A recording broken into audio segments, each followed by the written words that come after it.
సరే,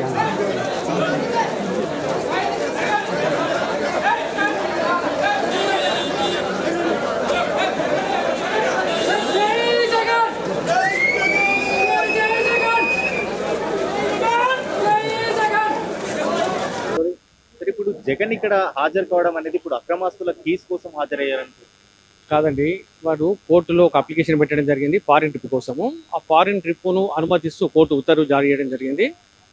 దాంతోపాటు కోర్టు తిరిగి వచ్చిన తర్వాత, విదేశాల నుండి తిరిగి వచ్చిన తర్వాత ప్రత్యేకంగా కోర్టులో హాజరు కావాలని చెప్పేసి కోర్టు ఆర్డర్ వేయడం జరిగింది. దాని ప్రకారం ఈరోజు కోర్టులో వారు ఫిజికల్గా అపీర్ అయ్యి వారి యొక్క ఆర్డర్ ప్రెజెన్స్ కూడా కోర్టు రికార్డ్ చేసింది. తర్వాత అప్లికేషన్ కూడా క్లోజ్ చేయడం జరిగింది. ఇప్పుడు ఒకవేళ కోర్టుకు హాజరవ్వని పక్షాన హాజరైన పక్షంలో కోర్టు తదుపరి ఉత్తర్వులు కోర్టు తీసుకుంటుంది. అంటే వాళ్ళకు ఎందుకు రాలేదని వీళ్ళు సబ్మిషన్ చేసుకునే ఛాన్స్ ఉంది, ఎందుకు యాక్షన్ తీసుకోవద్దని కూడా సిబిఐ చెప్పుకుని ఆసుకుంది. కానీ దానికి వీళ్ళు కల్పించకుండా వారు ఇచ్చిన ఉత్తర్వు లోపలనే కోర్టు ఆర్డర్ను గౌరవించి వాళ్ళ ఫిజికల్గా హాజరు కావడం జరిగింది. ఇప్పుడు మాజీ సీఎం కదండి, అయితే కోర్టు హాల్లో ఏ విధంగా నడుచుకున్నారండి? ఎలాంటిది ఏం లేదండి. ఎవరైనా కూడా కోర్టు మాజీ సీఎం అయినా ఎవరైనా కామన్ పీపుల్ అయినా ఎవరైనా అందరికి సేమ్ ట్రీట్మెంట్ ఉంటుంది. వచ్చారు, వారి వచ్చిన ప్రకారం వారి యొక్క హాజరును రికార్డ్ చేసుకుని పంపించడం జరిగింది. ఈరోజు కోర్టు ఆర్డర్ ప్రకారం జగన్మోహన్ రెడ్డి కోర్టుకు హాజరు కావాల్సి ఉండే కాబట్టి ఏంటంటే కోర్టు యొక్క న్యాయస్థానాన్ని గౌరవించి అతను ఈరోజు కోర్టుకు హాజరు కావడం జరిగింది. యాక్చువల్లీ ఏంటంటే ఈరోజు జరిగిన విషయం ఏంటంటే ఆల్రెడీ జగన్మోహన్ రెడ్డి ఏదైతే కేసు పెండింగ్ ఉందో దానికి సంబంధించి అతను ఫారెన్కి వెళ్ళినప్పుడు ఏంటంటే ఖచ్చితంగా ఏంటంటే కోర్టు నుంచి పర్మిషన్ తీసుకొని వెళ్ళినప్పుడు ఏంటంటే వచ్చిన తర్వాత కోర్టు ముందు వచ్చేసి హాజరు కావాల్సిన అవసరం ఉంది. అదేవిధంగా పాస్పోర్ట్ యాక్ట్ ప్రకారం ఏ విధంగా కోర్టుకు అప్పీల్ కావాలనో కేసు పెండింగ్ ఉన్నందుకు కోర్టు ఆర్డర్ చేసిన సందర్భంలో ఖచ్చితంగా అతను ఈ రోజు కోర్టును గౌరవించి కోర్టుకు అప్పీల్ కావడం జరిగింది.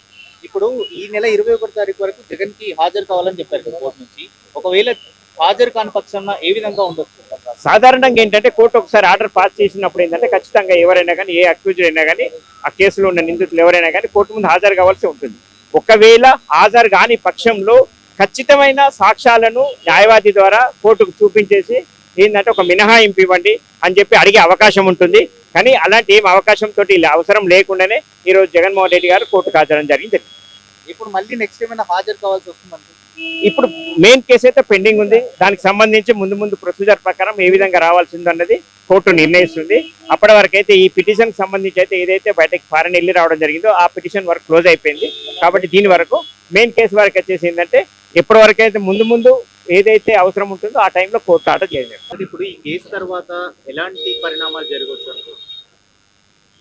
పరిణామాలు ఏముంటాయి? ఇప్పుడు ఆయన వ్యక్తిగతంగా హాజరు కావాలని చెప్పి కోర్టు ఏదైతే ఆదేశాలు జారీ చేసిందో ఆదేశాల ప్రకారం ఈరోజు కోర్టుకు వచ్చారు, మెమో ఫైల్ చేశారు, వ్యక్తిగత హాజరు జరిగింది. కాబట్టి మళ్ళీ ఇంకొక డేట్ ఇచ్చారు, ఆ డేట్ రోజు రావాల్సి ఉంటుంది.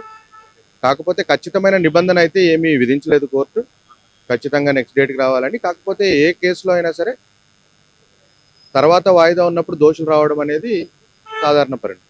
ఆ రోజున్న పరిస్థితులు బట్టి ఆయన వస్తారా రారా అనేది చూడాలి.